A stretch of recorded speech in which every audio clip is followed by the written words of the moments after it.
this is real stuff that says, okay, instead of trying to tackle those big problems that require that human capital, that require those decades of experience, let's focus on the stuff that just relieves the burden of the repetitive and mundane, and do that in an empathetic, approachable, trusting way.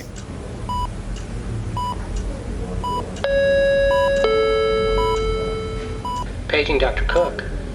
Paging Dr. Cook. Dr. Cook, you're wanted in the OR. Dr. Cook, you're wanted in the OR.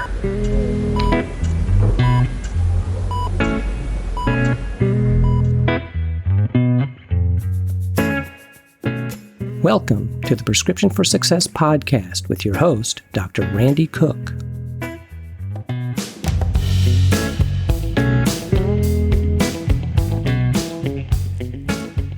Hello, everyone, and welcome to Prescription for Success. I'm Dr. Randy Cook, your host for the podcast, which is a production of MD Coaches, providing leadership and executive coaching for physicians by physicians to overcome burnout, transition your career, develop as a leader, or whatever your goal might be. Visit MD Coaches on the web at mymdcoaches.com because you're not in this alone. And don't forget that CME credit is available when you listen with us. Just look for CMify in the show notes to learn how. My guest today is not a physician, but he is the developer of a technology system that's already having a significant impact on the environment that physicians inhabit.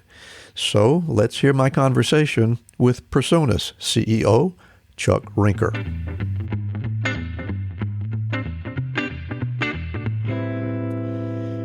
So our program today is a little bit different. As our regular listeners are aware, we almost always are speaking with physicians on RX for Success, but today we have the pleasure of speaking with a non-physician, Chuck Rinker, who is involved with a company that is having a significant impact on the healthcare delivery space. And I can't wait to get into the conversation. So, Chuck Rinker, thank you so much for being here and welcome to Prescriptions for Success. Yes, sir. Appreciate you having me. Well, Chuck, as we always do, I want to begin at the beginning, and that means with your origin story. I know that you are a Southerner by birth, as am I, so I'm looking forward to hearing about this. So tell us about your beginnings. Where did life start for you? Yeah, that's a great place to start, I guess. And yes, I've got the accent, as your listeners can probably hear. We call it the mountain accent as much as the Southern accent.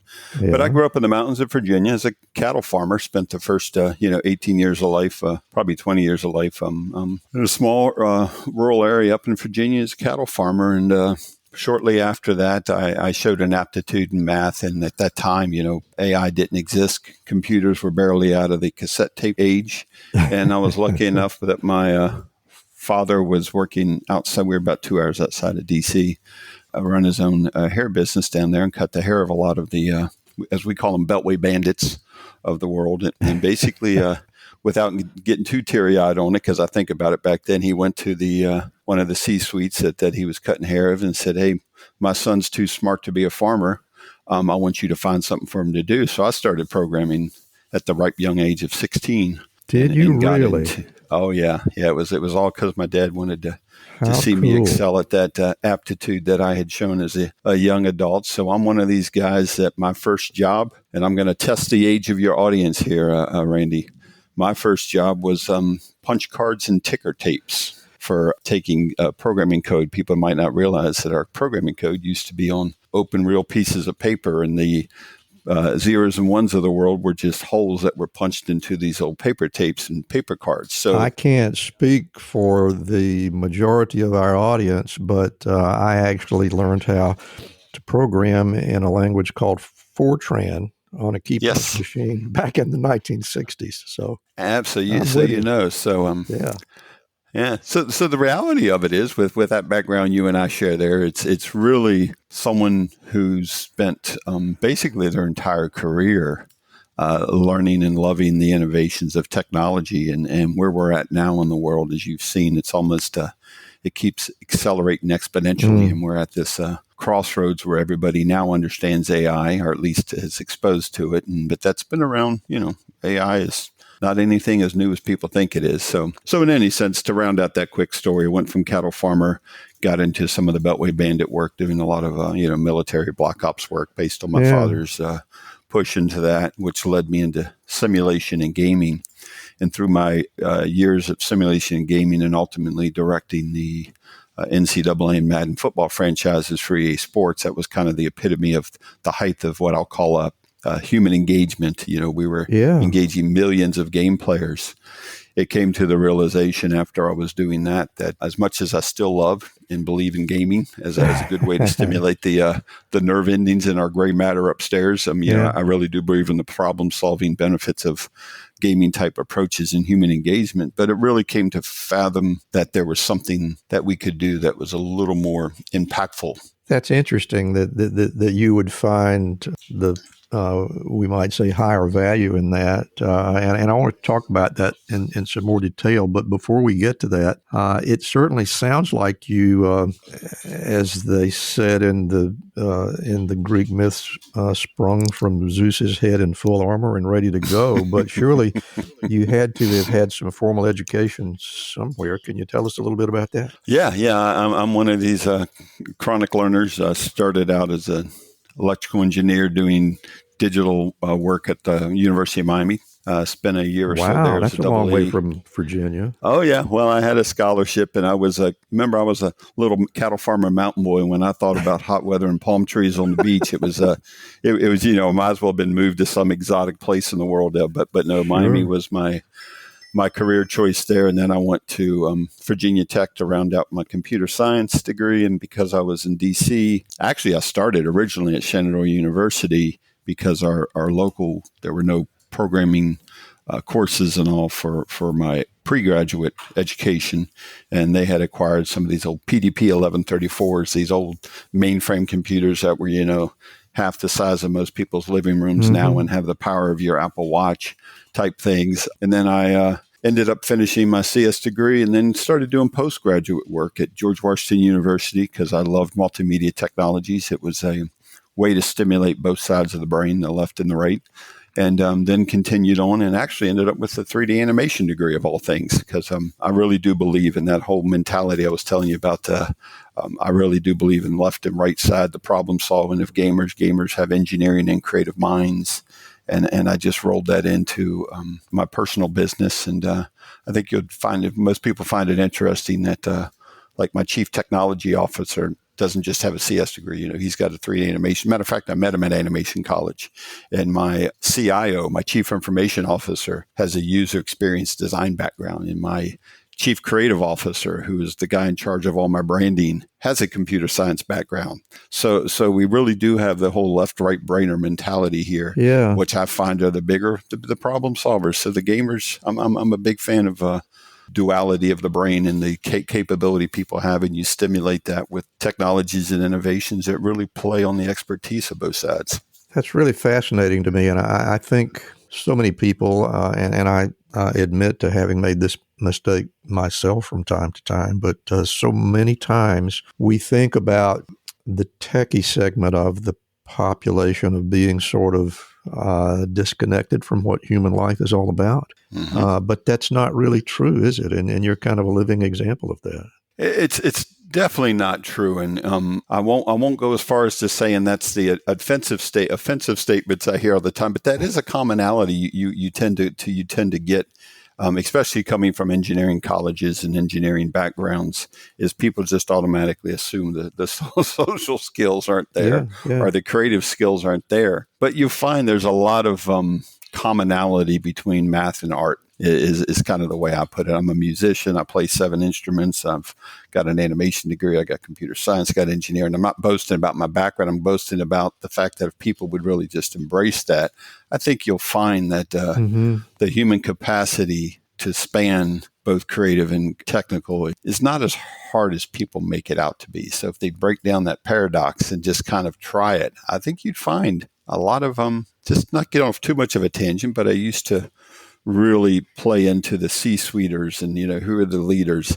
And there's some interesting stats you'll find, like 70 to 80% of C-suiters are either social gamers or at least play a couple hours a week of games. You'll find that a higher percentage of directors and C-suiters are actually musicians that play a lot of instruments and stuff. So I really believe in the power of the creative stimulating the brain, and it's all about, your brain's a big old muscle. Let's exercise it. So the more you exercise it, the more you get out of it. Yeah, I think you're absolutely dead right about that. And in fact, most of the physicians and surgeons that I have known throughout my career have been quite remarkable because of that right brain, left brain thing. And many of them are visual artists or musicians or engaged in other things that seem far, far away from the practice of medicine. And you have explained that very well. I have to say I'm a little curious and would like to hear some more about your history. We don't have to go too far into this because I don't want to get you arrested or killed or anything. But this business of the black arts and the spy technology and things like that with the military. Can you give us some good stories about that, or tease us a little bit? All kinds of fun story. I can tease you a little and say, if I tell you, I'd have to kill you type thing. Right. But the reality is I really was working on some pretty, I'll call it confidential pieces. I had the full SSBI top secret plus background because a lot of what I was working on was some of our nuclear arsenal and chemical and biological warfare targeting algorithms. And as a young adult, being 19 years old and being thrown into that world because of my aptitude, I had a totally different perspective than what I have now. And that's probably part of the reason I started out as this black ops military top secret weaponry guy, and ended up now I'm using developing human AI to help patients navigate and feel more comfortable with the healthcare system and to alleviate some of the burden of our HCPs. I've got a lot of family members who are either GI specialists or help manage cancer centers, and my mom was a nurse and pieces like that. So there's a burden I see. So it kind of rolls back to that statement saying, there's a place for that, but at the end of the day, what do you do with that knowledge and that technology that can make a more positive impact, if I can put it that way? So the Black Ops world really got me into gaming, which pretty much just in a nutshell taught me not how to engage people, but the power of human engagement. And in the gaming world, we have something we call the suspension of disbelief. Mm-hmm. And I equate it to this way. And people go, well, why do I need to have an avatar give me directions to the hospital? Or why do I need to have this cartoony character, this Disney-esque character you create, talk to patient recruitment for clinical trial recruitment and retention? Why is it important to have eyes and ears and a nose? And you'll find that avatars create a certain amount of trust. That suspension of disbelief is you believe in a personality, not in a photorealistic. We'll get into that later. Will remind me to talk about Uncanny Valley there later. And I learned that straight from the top, where I met with the vice president of Disney Imagineering and asked him the same question. But in any sense, we'll get to that later. That's another fun story. But the point of the story there is that there is a certain amount of human engagement that brings a power, a belief, a trust to that information that's being disseminated to it. And as you know, in the healthcare world, doctors are not infinitely scalable. They're overtaxed, overburdened, everything from physicians to PAs to nurses to just, to be honest, the frontline receptionist workers at a hospital. And they don't have that much bandwidth and resource to engage every patient at an individual level. So what we've been really keen on and really focused, probably, how do you scale a human experience, not a human, but a human experience, so that we can return 20 to 30% of that lost productivity back to the HCPs? Because as much as I tout the wonders of AI, like everybody in these days, I really don't. I'm quite the opposite. I say, let's walk before we run. What can we do using human engagement that'll take patients in a trusted, empathetic, approachable manner and provide them some of that information that is the redundant, repetitive, call it the FAQs of the world for the healthcare industry that don't necessarily have to be delivered with high value human capital. And if we can do that and pull 20 to 30% off the plate of our HCPs, then what would that do for the patient experience? It's not just that I'm talking to this cool avatar that I trust instead of using a touchscreen on my mobile phone, but the real value is now I've given Dr. Randy Cook 10 hours back a week. What could Dr. Cook do with his patients and the improvement of the outcomes and his research and whatever the case is? And so the power is not in just how do we make patients more comfortable. The power is what does that do when you can transfer some of the burden and the staffing issues. And we do a lot of work in the UK as well. And they have it almost, I hate to say it, worse than we do, but their burden for staffing is tremendous across the pond. So what would you do with that additional human capital? And that's the real value of where we see we're able to improve patient outcomes, the patient journey, the patient healthcare, patient digital journey, as you can call it.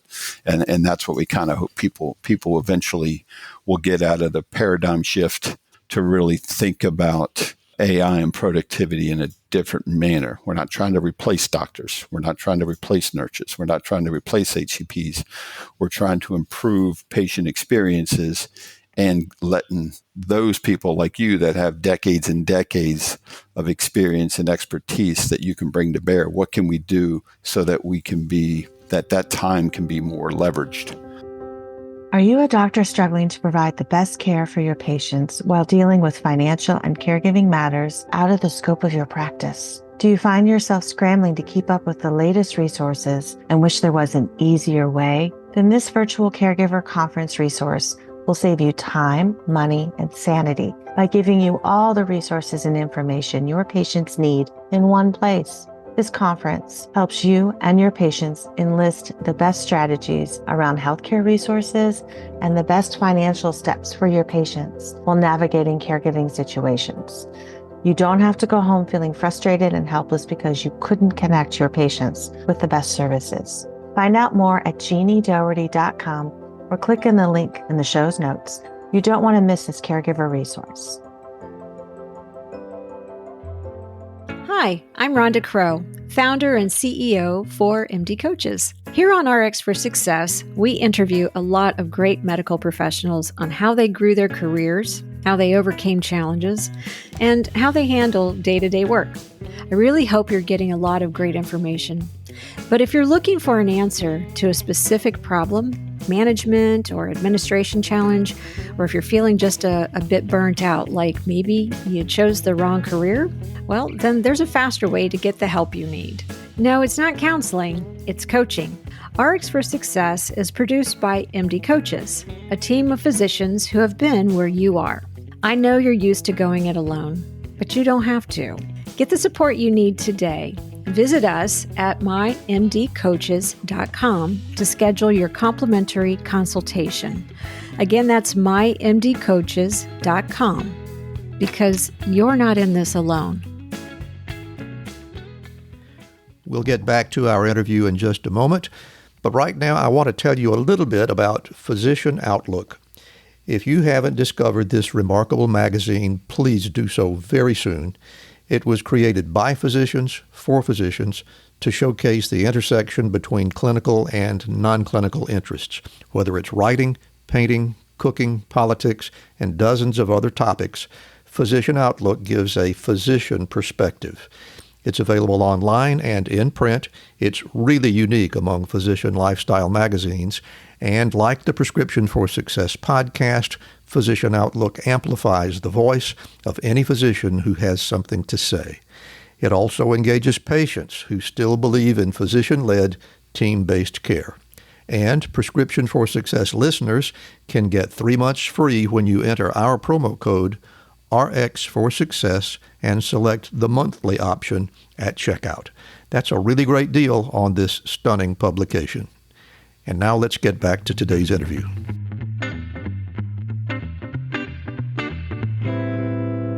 You know, I think one of the commonest refrains that I hear, not only from physicians, but just about anybody who is making their living somewhere in the healthcare delivery space, is I'm spending way too much time doing paperwork, doing busy work, doing repetitive tasks that I don't really have time to be there for the patient. And we hear the same thing from the patients. The doctor didn't spend enough time answering my questions. The nurse didn't spend enough time telling me what was going to happen next, these sorts of things. And what I hear you saying is that there's a lot of stuff out there that could be automated and give healthcare workers the capacity and the time to do exactly those things that they love, and that is sit and look the patient in the eye and have a conversation. Is that where we're trying to head with this?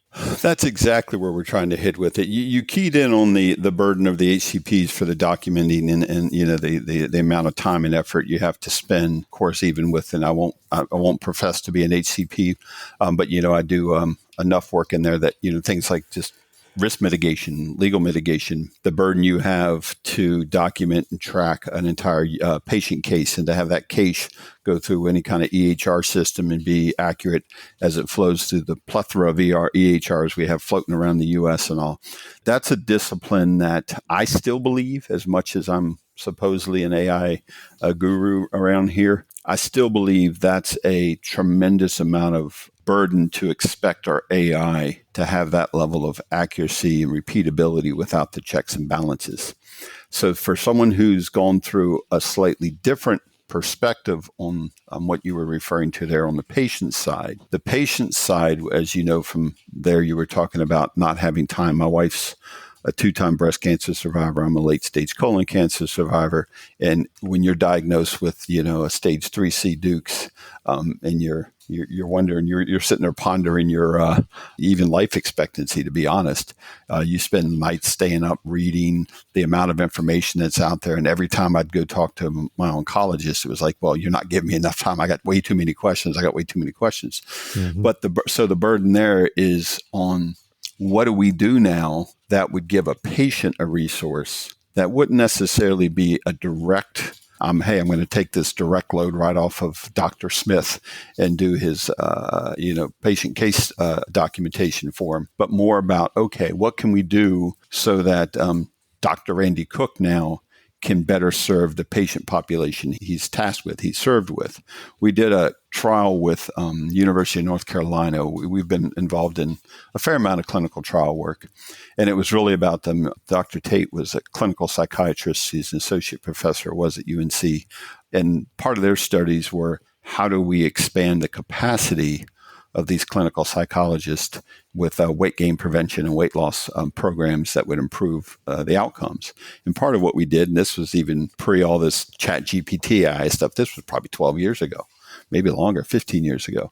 But it was more about analyzing the metrics that we were gathering on these patients and taking that burden that, okay, well, you know what, this is a simple case of you're not moving them enough and you're taking in too many calories. So then formulate these responses so that when a patient's metrics were going outside of a norm and it required an intervention, then it could go out and burden the clinical psychologist or the physician or whoever the study was going to be done for at that time. How do you increase the capacity by taking some of that repetitive, okay, you're just eating too much and not running enough. You don't need to have an hour-long session with every patient that is over-consuming and under-exercising. But when there's a outlier case, then you want to be notified of that. So that's the type of scalability that we see ultimately coming. What we're trying to tackle as a company right now is even more fundamental than that. This is such a new experience for human population in general, unless you're a hardcore gamer,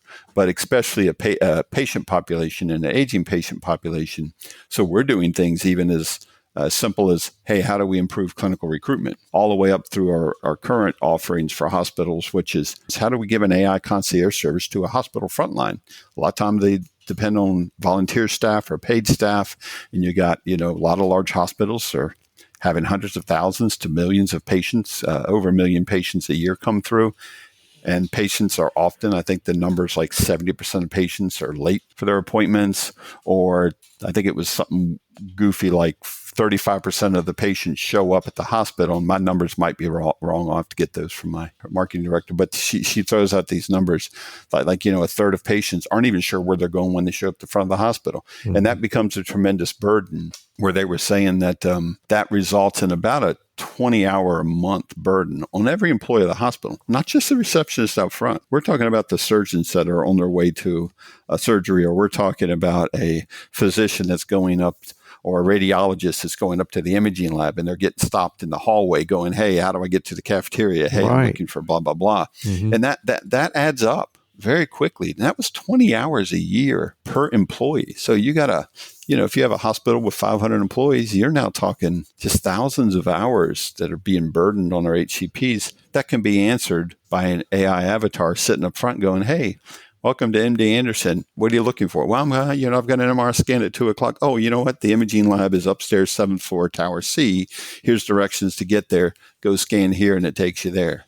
Nobody's been burdened. Those are the types of patient experience things that we see. If we can nibble away on those hour here, hour there, 2 hours there, on something that's not life critical, it's not trying to make a diagnosis, it's not AI and imaging diagnostics imaging, it's not AI and documenting patient case histories that require the subtleties of the knowledge of the HC of the physicians that are tracking that documentation. This is real stuff that says, okay, instead of trying to tackle those big problems that require that human capital, that require those decades of experience, let's focus on the stuff that just relieves the burden of the repetitive and mundane, and do that in an empathetic, approachable, trusting way. And that's really our focus. I'm astounded that somebody is actually finally talking about this. And I think it's because somebody has finally actually figured out exactly what they should be looking at, because you're dead right about this. The difficulty for the patient comes long before they become face-to-face with the physician. Many times their first struggle is, where am I going to park my car? Exactly. And when I do, how am I going to find the door that I'm supposed to go through, and those kinds of things. I'm astounded that somebody is actually starting a conversation about this. And was this like a light bulb that suddenly flashed for you? Well, in fact, let's go ahead and talk about your patient experience, both you and your wife. If you don't mind, tell us about your entry into the healthcare system. Not at all. As a matter of fact, I welcome it, because it was an eye opener.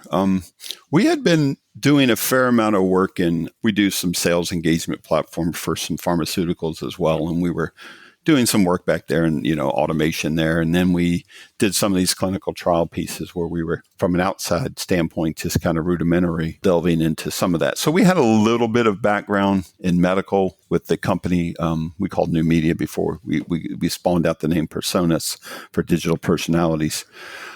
So we had been exposed to it, but never at the impact of, okay, well, what's this really do? So we were building these digital personalities, and we were trying to use them for trade shows, product specialists. We'd send a trade show out instead of the booth ambassadors, and these AIs could answer, 30,000 questions or whatever you programmed it for, and could speak, multiple languages and all. So we were really focusing on, retail and marketing, just looking at the real commercial. And then it's been 6 years ago, maybe, a little over 6 years, six years clean this November for me. And then my wife was clean twice. So the point is when I was first, my wife was diagnosed with breast cancer, and we were just kind of thrown into this world of, you've probably heard it a million times, I never thought it happened to me. And I was trying to be supportive of my wife, and she was going through her radiation treatments and stuff. And also she comes to me and she says, honey, when I'm done with this, you need to promise to get a colonoscopy. I was 51 and hadn't had my colonoscopy.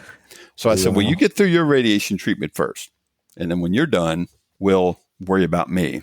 So we're doing all the research and all, and it's just taking, you've heard it, patients who are not healthcare professionals, we're surfing the internet. We're probably getting 80% inaccurate information. We're kind of predicting our own life expectancy and all those things they tell you not to do, but you do anyway. So we were kind of thrown into there. Why do we go? We're going to go down to here. We're going to do this. We're going to do this scanning. We got to worry about this radiation treatment. Here's the drugs. Here's which treatment plan do I want? So it was just this overwhelming amount of information. in the vetted sources that you find traversing the internet and what your oncologist is telling you to do and what your surgeon's telling you to do. So it was just overwhelming. And it was typically greeted with, hey, I'll give you what time I can. And I'm not dissing the HCPs at all. They were wonderful, but they obviously had time limits. So at the end of that, okay, I've just spent 40 minutes with you. I've got another patient I need to speak with, or I've spent X number of time with you. I got other patients. It was typically go look here, read this pamphlet, do this, and then call somebody or, get your. So we ran into that with her. So the day she finished her radiation treatment, I had scheduled to have my my colon screening the next day. So we got her home, got everything settled and go, okay, we're done. Your treatments are done. We'll go to post-cancer treatment follow-up. So I show up at the colonoscopist and he comes out and says, okay, Mr. Rinker, you're already regionally metastasized and you're out of the colon. I can't make a prediction, but here's your scans and all. So then I got thrown into this world a second time. Literally within 24 hours of her. And then, of course, she's still dealing with her post follow-up, and I'm dealing with my late-stage colon cancer going, shit, I'm making plans for who's going to run the company. What am I going to do for, are my trust in place? I was truly a metastasized colon cancer guy, and I'm going, oh shit. So I was scheduled to go down to MD Anderson and was doing work at UNC at the same time and doing triple blah, blah. My sisters were in the business space. So my point of this whole story, and I'll accelerate, is that happened. And then as I went through my third year, probably fourth year of being clean, while we were at MD Anderson getting my fourth year clean slate, my wife was diagnosed with a second bout of breast cancer, different breast, totally different cancer. Different cell type. Different cell type, totally different cell type. Goodness. Yeah, we went the double mastectomy route. But in any sense, the point is within this 5-year period, we were just astronomically overwhelmed. And it dawned on us that I'm sitting here trying to take all this, millions of dollars of AI research, a partnership with Microsoft and all this, and using it to try to sell more retail product for them with a commercial return. And not saying I'm, born again or whatever, but the point is I went, you know what? If everybody that goes through that journey, and you never see it until you're the one going through that journey. If everybody was as overwhelmed, and I lost 82 pounds in 90 days, and you've seen the story. You're going through heavy chemo. I went the K-Pox route. I'm curled up on the floor and spending half my days. And I said, if everybody is going through this, and they're telling me that we have 50,000 cancer patients a year. My God, we should be able to do something better with this, with patients. And then that's just cancer. You know how many patients there are, much better than I do. So I'm going, you hate to say it, but we kind of coined the term PRSONAS with a purpose. So we took our PRSONAS logo, we changed the color to the healthcare blue, and then we put a little heart in the center and said, you know what, let's take this digital personality and give it a better purpose than just selling more retail product. So that's what spawned iHealth Assist and these patient experience pieces and these clinical trial pieces. We're working with RTI on probably 3 or 4 clinical trials. We're doing an opioid addiction trial with them. We're doing the NHS Trust Princess Alexandria Hospital for the patient Wayfinder AI concierge service. So we're really basically saying, what if you had a digital personality, but you gave it a better purpose? And that's what we call our iHealth Assist. So that's kind of the little bit of I won't even call it dramatized. You know the drill. Going through chemo and radiation treatment is not a dramatized effect. It really is an eye opener. Yeah, and you struggle to find the words to describe what that might be like. Certainly, no matter what your perspective, if you're the physician, you feel so helpless so many times. If you're the patient, that anxiety is unquestionably amplified exponentially. And the things that you're talking about are the human controllable things that we have overlooked for so many years. And I almost don't know what to say, but the irony that this solution came because somebody with the brilliance to do something about it with AI had to walk the walk. And you have clearly done that, it seems. Would you agree? I appreciate it. And yes, I'd like to think there was not sure I'd use the word brilliance, but let's say experience, being a a game developer by trade, and all these things aren't as black magic as people make AI out to be. It's at the end of the day, they're still algorithms. But I appreciate the sentiment, and I appreciate the recognition of that, because our goal really is, what can we do to improve the quality of patient lives? And that, as you know, goes well beyond the physiology of the body, and it goes beyond the emotional trauma it takes on a person and the mental trauma it takes on a person. So from our standpoint, if you can create that scalable, trusting, empathetic patient advocate, for lack of a better word, a digital patient advocate, that's really going to address a lot more than I think. And I shouldn't say your audience, that's condescending, because a lot of the audience I speak to are not healthcare professionals. But we talk about, like my sister always tells me that she was in charge of an oncology ward up in Northern Virginia, and says, when I have a patient diagnosed with cancer, you can talk with them and you can see their face and you can look at the color on their skin and you can talk to them and get their mental attitude. And she goes, you hate to admit it, but you can almost deduce how they're going to respond to treatment, what their survival rate is based on their mental state and their attitude towards the state. And you hate to do that. But I guess my point of here is the believability that by improving patient satisfaction, by improving the patient experience, by improving the mental state of our patients, I personally believe it will be a tangible and measurable positive impact on the outcomes itself, not just the physiology of the disease treatment. Well, I can tell you that one of the things that people who hear this podcast are going to want to know is, when will this movie be coming to a theater near me? Well, first of all, let's talk about where it's in operation right now, and what is the plan to spread it around. That's actually, I appreciate sincerely you asking that question, because we're early. As much as we've been around since 1999, and we started Digital Personalities in 2013. It's really only been recently that we've spent significant amount of money. I won't disclose the amount, but let's just say more than I ever thought I'd spend out of our profits building out this digital personality for the healthcare. So it's brand new. It literally was only announced about 6 months ago. So we do have a couple of trials that we've done with RTI. We have 3 or 4 trials there. The most recent is a trial for the recruitment and the e-consent process for opioid-addicted babies, or babies that are born to opioid-addicted mothers. We do have a launch customer out in, as I mentioned, NHS Trust. We've done 1 or 2 hospitals. Our early prototypes actually were deployed at Celebration Health down in the Disney Hospital. Way back in probably 2015, that was 2008, 2009. That was part of the reason we went into that in the first place. So there's been some early pieces, but the AI wasn't there.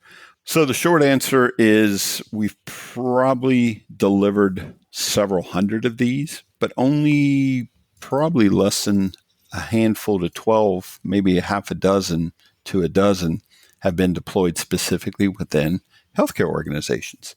Now, I'm going to ask you a question, Randy, if you don't mind, because we've had good success, and I think we do something that's, as I mentioned, has very tangible value from the human capital standpoint. But I've found, at least in my personal experience, and this is where the question comes in, not being an HCP or someone in that industry on a day-to-day basis, there seems to be a very conservative approach to change. And we're obviously an innovation that is, without touting it too much, is pretty much a paradigm shift in how you deal with patient engagement and clinical trial recruitment, clinical trial consent, patient advocacy, just that overall thing. And there seems to be a conservative stance on trying new things.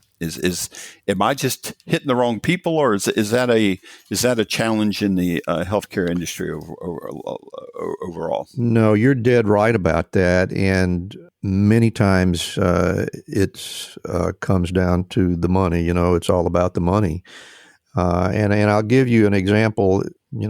I get a little embarrassed sometimes about going to personal experience, but in the healthcare system where I worked, I was beating the drum as hard as I could in the early 1990s for the electronic medical record.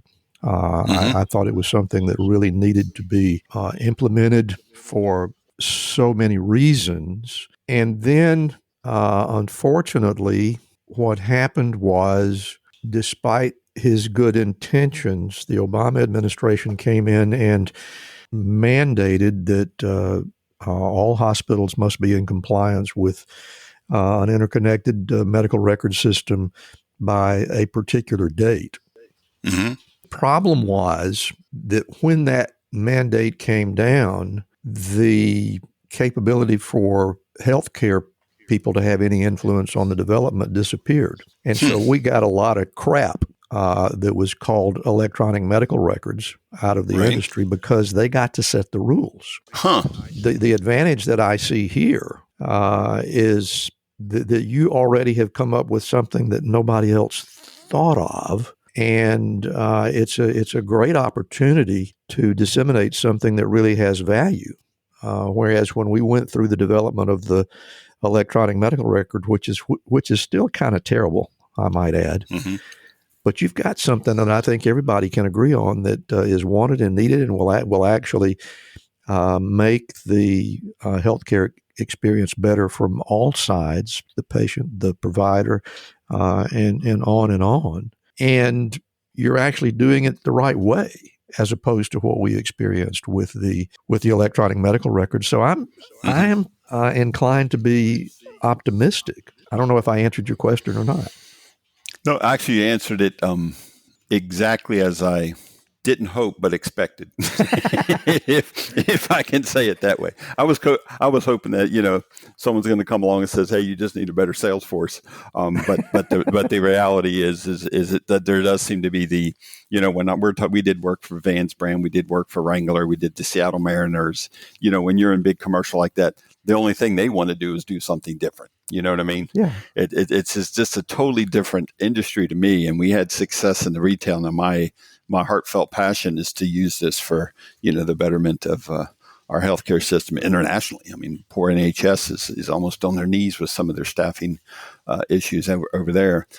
So we have this firm belief, but it's a different mentality. I mean, it's amazing how many times when we showed this to our retail customers, Pfizer used it for one of their product drug launches, which was kind of fun and helpful. But the point is they're like, I've seen that before. I don't want it. If it's new, they want it. And now we're out there trying to prove the value. And it's more like, well, if I give you what's the ROI here? And I'm like, well, the ROI might end up being as tangible as you think. It might be more about patient satisfaction, which does, leads to patient retention and patient referrals and stuff like that. But at the end of the day, it's just, I don't want this because it's different. That's just hard for me to swallow. Well, Chuck, I have really enjoyed this conversation, and I really could go on and on and on, but we do have time limits, be they self-imposed or imposed from elsewhere. But what I want to do at this point is what we really came here to do, and that is to hear from you on your own. So I'm going to close my mic for just a few minutes, and Chuck Rinker is going to share his personal prescriptions for success. I guess some of the pieces we talk about for success, and it depends on how you measure success. I believe I'm successful with the combination of more of the what am I doing to impact people around me than it is about the largest bank account around there. But that being said, I do believe in a few pieces that as a kid growing up and listening to the magic of Walt Disney, people will be that know me know that I put him on a pretty high pedestal because Walt was one of those individuals that really thought on both sides of his brain. People don't realize most of his Academy Awards and all were for technologies, not for creative. So I always look at Disney as being one of the original masters of human engagement. His philosophies that he put in place really have created the number one brand loyalty in the world. And brand loyalty sounds like a retail term, but if you think about it in terms of what we're trying to do, people want to go to Disney's characters. They want to have that Disney experience. Not saying we're trying to make healthcare fun, but you're definitely trying to make that human engagement piece there. And if we can get people as addicted, and I hate to use that word in a healthcare setting, but I always do, as addicted to their own health and their own personal patient journeys as companies like Disney have done for the brand experience and the brand loyalty, I actually think we would make a measurable impact overall on how people view personal health care and their own personal health journey. And that's why I always put Disney up there on my most inspirational person to follow. I used to open up my company meetings with the Disney quote of the day, which was always kind of fun in my eyes. I'm not convinced all my employees got the value out of it, but it did kind of help frame up and give a referenceable statement on some of the things that I always kind of try to promote and tout within our organization, which kind of leads me to that question. I think that was on your briefing that, what are the 3 things you would tell yourself from 10 years ago? I would probably almost open that up and say, not just tell myself, but tell people that I work with. And probably more like 20 years ago is that Disney always made the statement that progress is impossible without change. So referencing my, I won't call it frustration, but belief that if we'd be a little more open to a paradigm shift, you can't change healthcare. You can't make progress in healthcare if we don't make that change. So Disney always said progress is impossible if you don't change. So embracing that change and all is something that Disney did on a daily basis. And that's why he's constantly evolving. That's why the Disney brand lives well beyond his mortal years, and why Disney is in a constant state of flux, but why they've become one of the most loved and loyal brands in the world. Kind of goes along with that when I always talk about do what you said. Hey, you're the first person to combine that gaming engagement experience with healthcare, and we've needed that. And I go, well, it sounds innovative, and I love the fact that you use the word brilliance. But I'll just say it's from a gamer and from someone who's spent his entire career in that engagement side. It wasn't as big a leap as we think. It was just me experiencing from a firsthand the pains of going through the patient experience with my wife's challenges and my health challenges that just said, oh, wait a second. You know what? We've actually already got a solution from that. We just have to repurpose it a little bit. So do what hasn't been done before is another thing. I guess everybody knows the quote, it's kind of fun to do the impossible, was what Disney always said. And it's not that it's impossible. We only think it's impossible because it hasn't been done yet. So it's part of that embracing that change, embracing looking at things that haven't been done and putting your focus there, because that's when you make a difference. And kind of that whole persistence, I'm pardon the French, but hell bent on making that impact and bringing these PRSONAS characters to the iHealth Assist and the digital personality worlds and Disney. Another one of the old Disneyisms. You'll learn that I'm a Disney fanatic almost. That the difference between success and losing, or as he said, winning and losing, is basically just not giving up. Keep tweaking it, dog it, change it, tweak it, do what you can, because you know the solution is there, and eventually you'll get the right formula. And once you have that formula, then you'll put yourself in the winning bracket. It's not, oh, you know what, I've already spent X number of thousands of dollars or tens of thousands or hundreds or millions or whatever bracket you're in making this work. If the ideal is good and has merit, it's not about, oh, I need an ROI today. It's about, well, look 10 years down the road, look 5 years down the road, look 20 years down the road, and what's going to make this a game changer for the world. So that's kind of the, in summary, that's kind of the wrap up. I know I've put a lot into the Disney faith there. I just think people relate to that. I relate to him personally. Disney was very creative, very technical. Even though he was taken away from the world at the young age of 62, he's left a legacy, and he really changes the way that people engage with brands. And at the end of the day, you hate to admit it, but a hospital and a healthcare profession is a profession. It's patients are customers, customers are patients. So at the end of the day, I take a lot of lead from how he's been successful in the customer journey and applying that to the patient journey. Well, I think that says a lot. Embrace change and don't give up. Pay attention to Walt Disney. That's a pretty. I like the last one. That is a pretty good set of prescriptions right there. Before we go, Chuck, I want to give you an opportunity to tell our audience where you can be found and how you can be contacted and how to find your company. Okay, well, here's the first time you're going to see me get mean, Randy. I love LinkedIn. I actually do. I get 90% of my contacts there. And where I say I'm got tongue-in-cheek, get mean, is because I do a fair number of podcasts, and I love hearing from companies, especially when they go, oh, I heard your podcast, and I think we could do this, this, and this. But that's like 1 out of 10. The other 9 are, hey, you want to use offshore programmers, or, hey, can I do your marketing for you? So please look us up, iHealth Assist and PRSONAS on LinkedIn. You can go to PRSONAS.com, PRSONAS.com, or iHealthAssist.com, just like it sounds, the letter I, HealthAssist.com. That's probably more relevant to this audience. But please use those contacts. We're a small company. We, work our tails to the bone, and we don't really need people trying to sell me stuff, but we love those organizations that really would go, oh, you know what, Chuck, you might be wrong about this industry. We might not be as, you know what, we need a change in the U.S.